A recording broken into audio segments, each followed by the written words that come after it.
Okay, my people, welcome to the Friday Soccer Day. Today, as you all know, today we always talk about soccer, nothing else but soccer. Today I'm alone. Well, our precious host Manuel Onyango is not here today with us, but he will be surely next week. And I am your guy, Ericko, your favorite Arsenal fan and Arteta's pandit. Okay, so starting with the days from today, we will start with the most controversial story which has been hitting the headlines of the past few weeks. This is Cristiano Ronaldo's issue with Manchester United, and we saw a recent interview by Piers Morgan, which is called Uncensored, where Cristiano Ronaldo had all his problems with Manchester United, which really made fans really feel Ronaldo about what he is going through at Manchester United, which was something emotional, which he claimed that Manchester United does not have the best interest of him at heart, and he does not respect Eric Ten Hag, and neither does Eric Ten Hag respect him, and that is something which Ronaldo felt the world should know. And his wars with Manchester United keep going on, despite being called up for the Portugal World Cup squad, and Cristiano Ronaldo says that he felt provoked by Ten Hag in substitution role. He said he claimed that he was provoked by a lack of respect from Manchester United manager Eric Ten Hag when refusing to come on as a substitute against Tottenham last month. Ronaldo has been a peripheral figure on the field during Ten Hag's first season in charge, where he finished the season with 18 goals. He was their top scorer last season. And in a recent interview with Talk TV, Ronaldo said that he responded to criticism after he refused to come on and left Old Trafford early during United's 2-0 win on October 19th. Yeah, we all saw that when Cristiano Ronaldo walked out of the pitch before even the game was over. And he said, I think he did it on purpose. I quote, said Ronaldo, "I felt provoked. I don't have respect for him because he does not show respect for him," end of quote. The club responded by suspending the 5-time Ballon d'Or winner for the Red Devils' next match against Chelsea, which he did not play and was not in the substitution bench. We all saw that. And he added, "I think it was a strategy from the club for me to react that way. I was very, very disappointed for the communication of Manchester United. To be honest, I had a problem with any club. To be honest, I never had a problem with any club, with any coach, and they suspended me 3 days, which I felt was a lot." We should all remember that all these problems started in the preseason when Cristiano Ronaldo claimed that his daughter was sick and he could not attend the preseason arrangement. I think that is what made the Manchester United management start taking actions on him, and that is when. And it was about that time when Eric Ten Hag was coming into Manchester United, and he wanted the full squad. He wanted the full squad in the preseason tournament in America, but Cristiano Ronaldo could not make it because he claimed that his daughter was sick, and I think that is where the wars start. He did not attend the preseason tournament, and former United captain Gary Neville said on Thursday that they now have no option but to resign Ronaldo's contract, which runs until the end of the season. The 37-year-old was reportedly keen to leave the club even before the campaign began after United failed to qualify for the Champions League.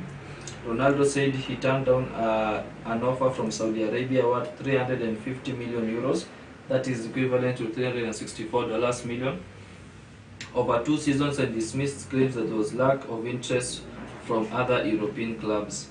Yeah, we should all keep in mind that Ronaldo contract ends this season, and I think that is the step Manchester United is going to take. They're going to let him go for free because they cannot rescind his contract in the middle of the season because of the money that they owe him, and but they continued.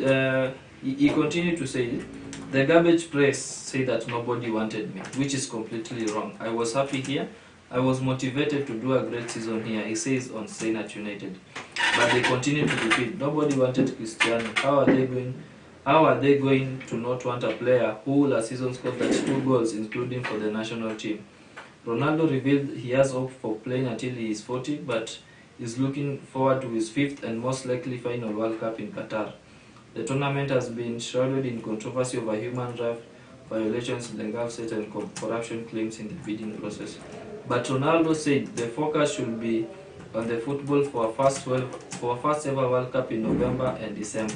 We should always focus on football, the competition for the people to enjoy. I see a good tournament, to be honest. Qatar, they are prepared. It will be weird playing in the beginning of the season, but also a challenge. Well, that is Cristiano Ronaldo for you. He obviously has some problems with Manchester United, and I think the best solution for him is to leave at the end of the season, and I don't think Manchester United ever have any other option unless just to release him for free at the end of the season. His contract ends in June, and let's see which club will be willing to take him. Well, we have had a lot of managers saying that they have a problem with his ego. He's egotistic, and he always claims lack of respect when you do not do what he demands. Jose Mourinho earlier said that when he was his Real Madrid coach, and now Eric Ten Hag has also said the same. Okay, now going to the World Cup. The World Cup will begin in 2 days. That is on Monday. It will begin on 21st of this month and down on 26th of December. And wow, we have some heating headlines here, which reports that Qatar bribed 8 Ecuadorian players $7.4 million to win World Cup opener. Well, the build-up to the 2022 FIFA World Cup in Qatar has been less than spectacular, owing to the Middle East nation's deplorable human rights record interlaced with allegations of corruption. Qatar's decision to host the biggest sporting festival across the globe has been described by critics as attempts by the oil-rich nation to use football to cleanse its image on the international scene, best described as sports washing. According to Amjad Taha, the regional director of the British Middle East Center for Studies and Research with over 400,000 followers on Twitter, Qatar has bribed players of Ecuador ahead of the opening game. We should all keep in mind that the opening match on Monday will be against Qatar, and it will be Qatar against Ecuador, which now Amjad Taha has claimed that Qatar bribed 7 of the Ecuadorian players to match fix and to lose the opening match. He reveals that the World Cup hosts bribed 8 Ecuadorian players $7.4 million to lose the opening game of the tournament, which has been slated on Sunday, November 20th at the Al Bayt Stadium. Oh, my apologies. It will not start on 21st November, but on Sunday, November 20th at Al Bayt Stadium. That will be the opening match, Qatar against Ecuador. His Twitter tweet said that Qatar bribed 8 Ecuadorian players $7.4 million to lose the opener, 1-0 second half. 5 Qatari and Ecuadorian insiders confirmed this. We hope it's false. We hope sharing this will affect the outcome. The world should oppose FIFA corruption. As of the time of writing, organizers of the tournament, FIFA, and the government of Qatar are yet to deny the rumors, with a few days left to start the tournament. Meanwhile, FIFA has written to the World Cup teams urging them to focus on football in Qatar and not let the sport be dragged into ideological or political battles. Well, this is going to be a special World Cup, of course. It will be one of the first. It will be the first World Cup to be held in November, December, and it will be the first World Cup to be held in the Middle East. Well, Qatar has faced a lot of controversy since it was picked to host the World Cup in 2022. That is starting from Sunday. They have been accused of human rights violation. They have been accused of LGBTQ discrimination and now corruption. We see here that Ajmal Tahal is accusing them of bribing 7 Ecuadorian players $7.4 million to lose the World Cup opener 1-0. I think, and he also said that is an attempt for Qatar to cleanse its name in the international world, that against against the human rights violation accusations, and also the women rights violation accusation, and also the LGBTQ rights, which has been one of the things which are highlighted against the Qatar, the Middle East nation. Title: FIFA Uncover. The 4-part docu-series sought opinions of whistleblowers, experts, and former and current officials of FIFA. It touches on a variety of subjects, the key among them how Qatar and Russia were awarding the hosting rights of the World Cup in 2022 and 2018. Allegations of corruption had rocked the bidding process. FIFA Uncovered is a documentary on Netflix which uncovers how FIFA works in mysterious ways, the corruptions, the bribing. It uncovers it all, and it also highlights the FIFA former president, that is Sepp Blatter, how he was engaged in corruption, and how he was almost taking FIFA to the brink of collapse before he retired in 2018. Well, in other news, since the World Cup is starting on Sunday, so that means all the teams have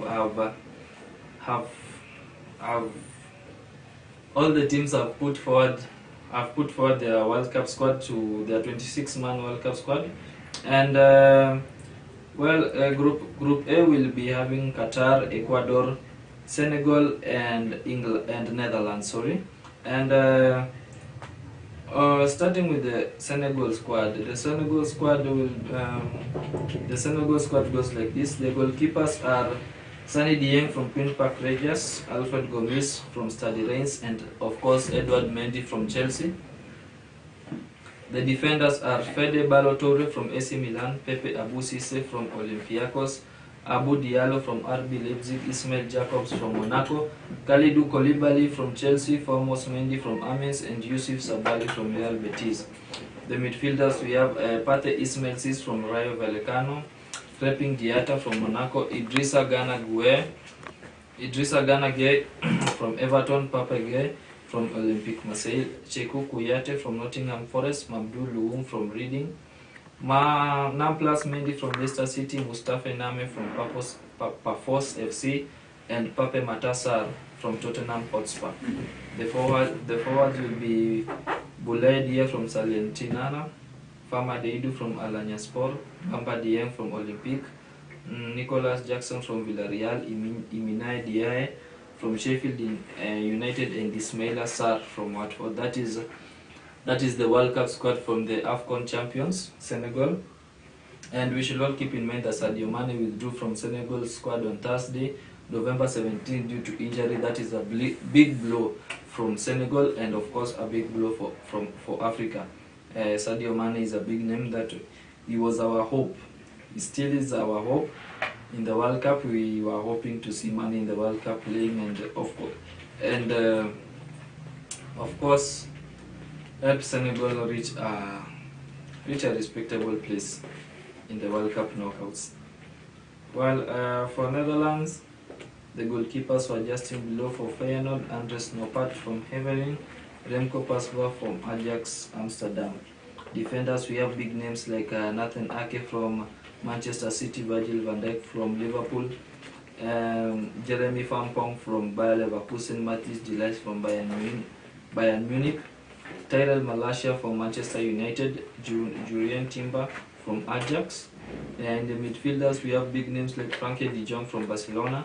We have Xavi Simons from PSV Eindhoven and Kenneth Tiller from Ajax.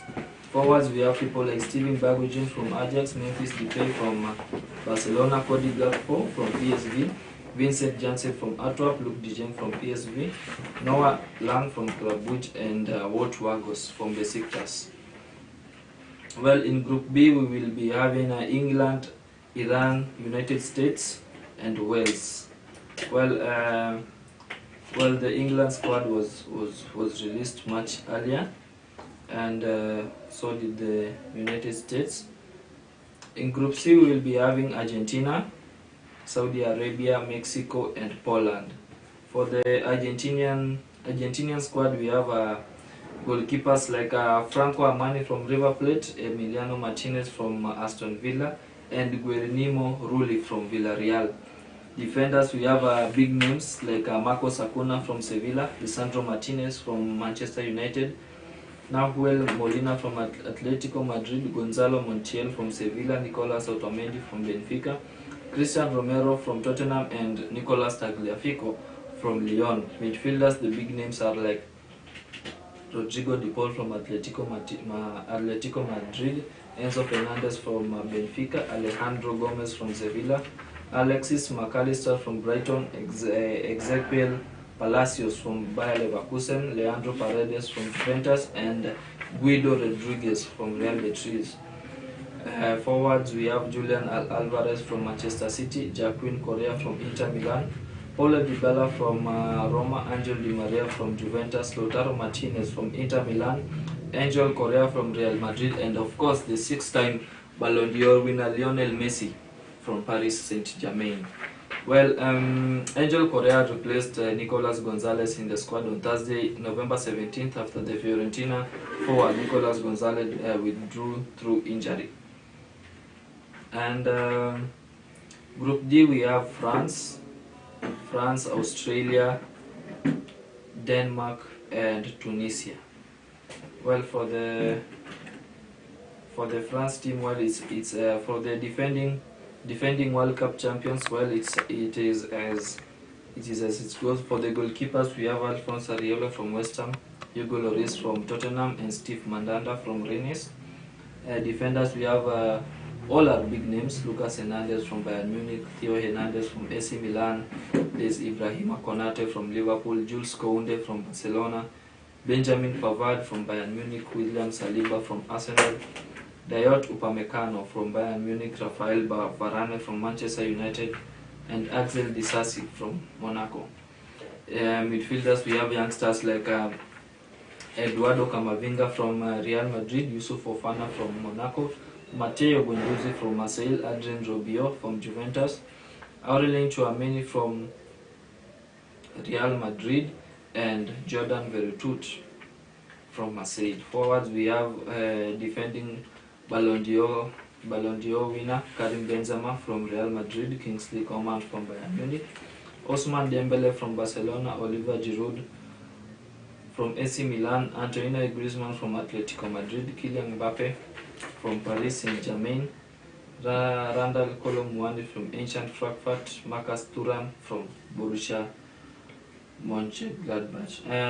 We should all know that Randall Kolo Muani and Axel Disasi were called up to replace Christopher Nkunku and Prince Kimpemba, who suffered injuries, while Marcus Thuram was handed the final place in the squad after Didier Deschamps originally named a 25-man party now, which makes it 26 after Marcus Thuram addition.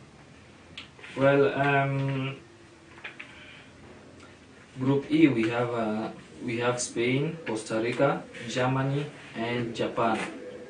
For the Spain team, we have goalkeepers like Unai Simon from Athletic Club, Robert Sanchez from Brighton and Hove Albion, and David Raya from Brentford. Wow, I am surprised I have not seen David De Gea.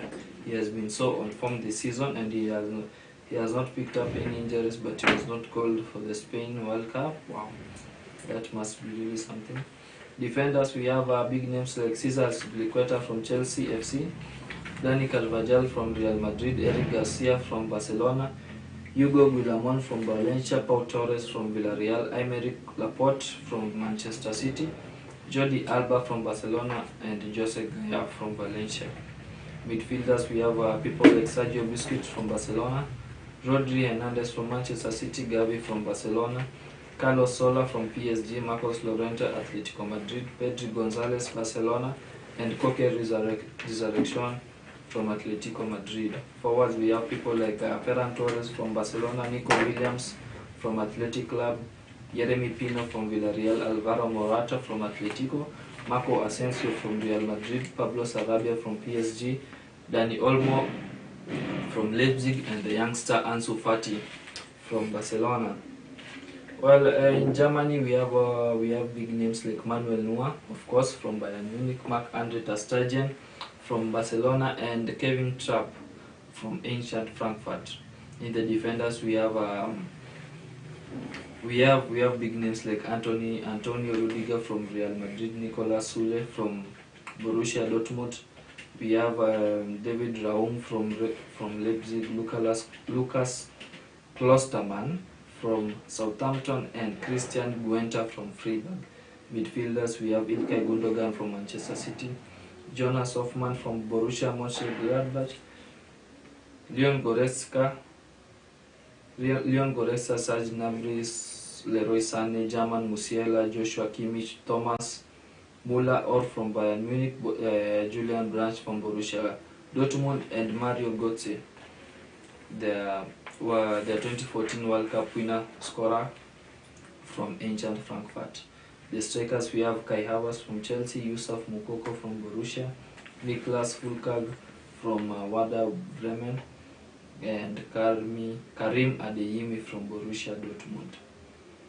Well, that is your German World Cup squad. In the Group F, we have Belgium, Canada, Morocco, and Croatia.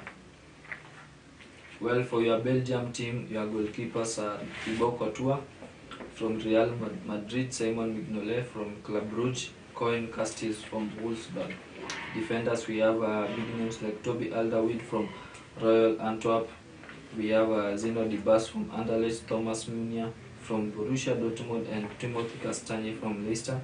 In the midfielders, we have the Man City maestro Kevin De Bruyne, Willy Tielemans from Leicester, Axel Witsel from Atletico Madrid, Yannick Carrasco from Atletico Madrid, and Thorgan Hazard from Borussia Dortmund. Forwards, we have former Chelsea man Eden Hazard from Real Madrid, Charles de Catal from AC Milan, Leandro Trossard from Brighton, Dries Mertens from Galatasaray, Jeremy Doku from Rennes, Romelu Lukaku from Inter Milan, Michy Batshuayi from Fenerbahce, and Louis Openda from Lens. Well, that is your Belgium squad. The 2018 World Cup third place finalists. And in Group G, we have Brazil, Serbia, Switzerland, and Cameroon. Well, the Brazil squad goes like this. And goalkeepers, we have Alisson from Liverpool, Ederson from Man City, and Weverton from Palmeiras. Defenders, we have Dani Alves from Pumas, Danilo from Juventus, Alexandro from Juventus, Alex Telles from Seville, Brema from Juventus, Eder Militao, Real Madrid, Marquinhos, PSG, and Thiago Silva, Chelsea. Midfielders, we have Bruno Guimaraes from Newcastle, Casemiro, Manchester United, Everton, Ribeiro from Flamengo, Fabinho from Liverpool, Fred from Manchester United, and Lucas Paqueta from West Ham. Forwards, we have Anthony from Manchester United, Arsenal duo Gabriel Jesus and Gabriel Martinelli, Neymar from PSG, Pedro from Flamengo, Rafinha from Barcelona, Richarlison from Tottenham, and Real Madrid youngsters Rodrigo and Vinicius Jr. Wow, that is one World Cup squad you have to watch out for. That is the Brazil national team.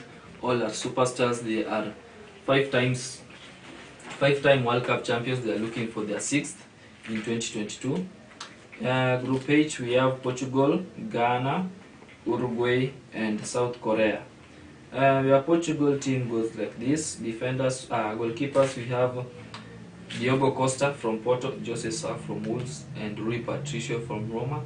Defenders, we have Dogo Dalot from Manchester United, Joao Cancelo from Manchester City, Danilo Pereira from PSG, Pepe from Porto, Ruben Dias from Manchester City, Antonio Silva from Benfica, Nuno Mendes PSG, and Rafael Guerreiro from Borussia Dortmund.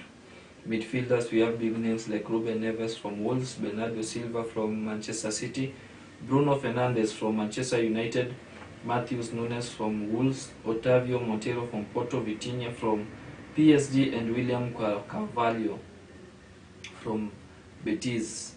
The forwards, we have Andre Silva from RB Leipzig, Gonzalo Ramos from Benfica, Joao Felix from Atletico Madrid, Rafael Leao for AC Milan, Ricardo Horta from Braga, and of course your five-time Ballon d'Or winner Cristiano Ronaldo from Manchester United.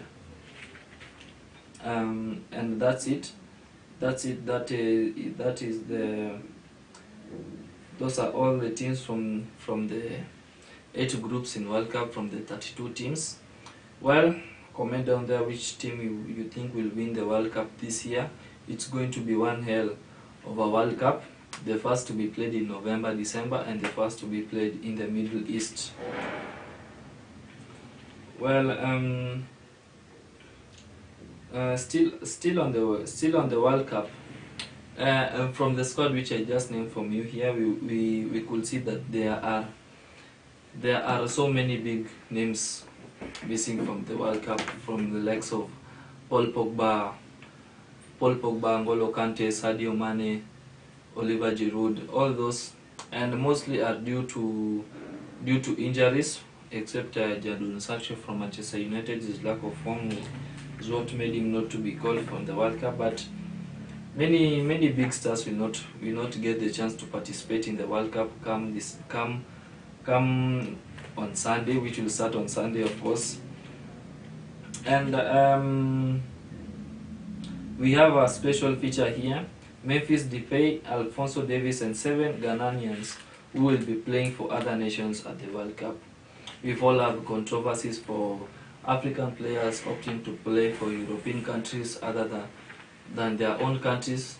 This may be due to money offered, or maybe they want to achieve more with other countries.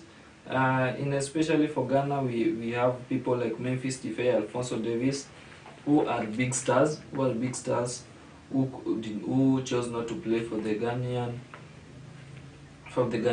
national team, and opted to play for other European teams. We have people like Jeremy Bafudoku, that's from Belgium. We have Alphonso Davies from Canada, that is the Bayern Munich star. We have Richie Laria from Canada, Jeremy Frimpong from Netherlands, the defender. We have Barcelona forward Memphis Depay from Netherlands, Mohamed Muntari from Qatar, Nico Williams playing for Spain, and Yunus Musa playing for the USA. We've all had these stories one time or another, especially when France carried the World Cup in 2018. This was due to having an almost all black squad. The first, I think it was the first squad to carry the World Cup with that such number of black people in their team, and I think that is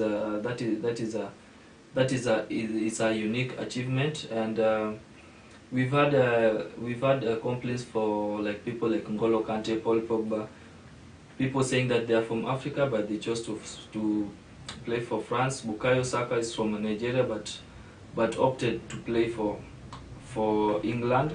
He was called, the youngster, he was called in the England national squad. And well, as I told you, it's going to be an interesting World Cup. We are the first World Cup to be played in the Gulf, and the first World Cup to be played in November, December. Well, that was all for the Soccer Friday. I hope you enjoyed. I hope you commented down there.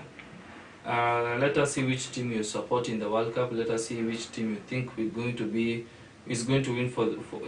win the World Cup. For me, I'm up for Brazil. I hope Brazil win the World Cup, especially because it has 2 Arsenal forwards. Those are Gabriel and Jesus.